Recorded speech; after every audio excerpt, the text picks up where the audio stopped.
तर वाल्मिक कराड याला बुधवारी केज न्यायालयात हजर केले जाणार होते, मात्र सुरक्षेच्या कारणास्तव त्याला केजऐवजी बीड न्यायालयात सादर करण्यास परवानगी मिळावी यासाठी CIDने न्यायालयात अर्ज केला होता।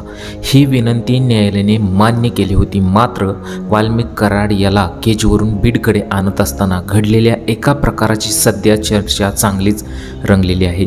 केज ते बीड हे अंतर साधारण 60 किलोमीटर असून त्यासाठी तासभराचा कालावधी लागतो।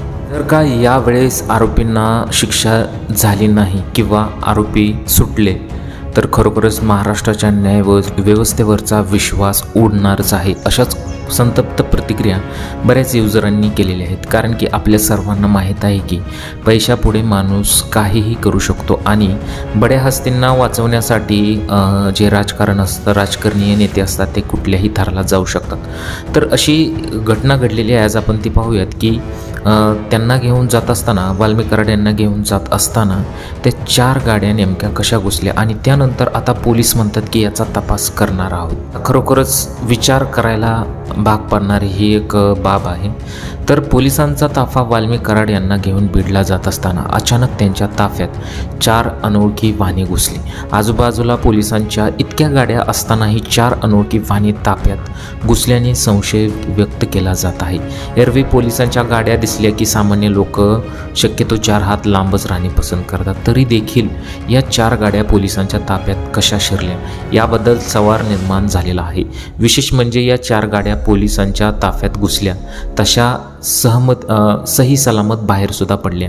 आता पोलिसांकडून या वाहनांचा शोध सुरू असल्याचं एका वृत्तवाहिनीला त्यांनी सांगितलेलं आहे। आपल्या लक्षात येतं की किती निष्काळजीपणा आहे किंवा याला सामील किती जण आहेत हे सुद्धा लक्षात आणूयात। बरं, चला आपण असं धरून चालूया की या गाड्या त्यांच्यातीलच असतील, परंतु अशा वेळेस जेव्हा हाय प्रोफाईल केस असते त्यावेळेस अशा गाड्या जवळ नेणं म्हणजे कितपत योग्य आहे आणि निष्काळजीपणा आणि यामध्ये कोण कोण सामील आहे हे सुद्धा आपल्या सर्वांनाच कळतच असेल।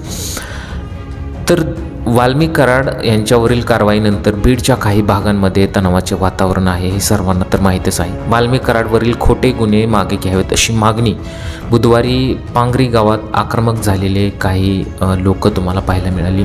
तर अक्षरशः काही लोक तर आपल्या स्वतःला जाळून घेण्याचा प्रयत्न करत आहेत, परंतु हे सर्वांना माहीत आहेच की स्वतःला जाळून घेणं किंवा असे गुन्हे मागे घ्यायला लावणे किंवा अशा आक्रमक पवित्रा घेणे हे सर्वांना माहीत आहे की कशासाठी करतात आणि आपल्या सर्वांना माहीत आहे की अशाने काय होईल।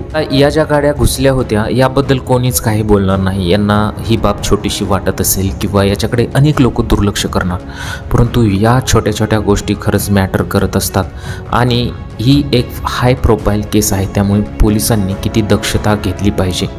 तर अशी घटना सध्या समोर येत आहे। तुम्हाला या घटनेबद्दल काय वाटतं आणि या परिस्थितीबद्दल काय वाटतं, तुमच्या प्रतिक्रिया आम्हाला कमेंट बॉक्समध्ये जरूर कळवा।